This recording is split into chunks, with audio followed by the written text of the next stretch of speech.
Assalamualaikum warahmatullahi wabarakatuh. Perkenalkan, nama saya Ingrid Monica dengan NIM 2348201095. Di sini saya akan menyampaikan materi tentang alkaloid, glikosida, dan saponin.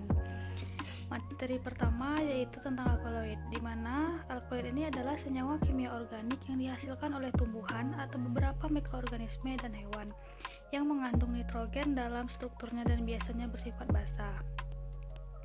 Lalu tata nama dan rumus umum alkaloid ini alkaloid ini dia memiliki akhiran in. Contohnya kayak morfin, nikotin, dan kafein. Nah, rumus umumnya ini adalah CnHn plus 4n. Lalu sifat dari alkaloid ini adalah yang pertama itu bersifat basa dan membentuk garam yang larut air dengan asam-asam mineral.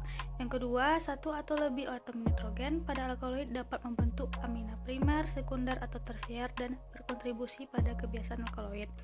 Dan terakhir, kebanyakan alkaloid berbentuk padat, kristalin, dan berasa pahit. Nah, klasifikasi alkaloid ini yang pertama adalah true alkaloid, turunan langsung dari asam amino, contohnya quinine,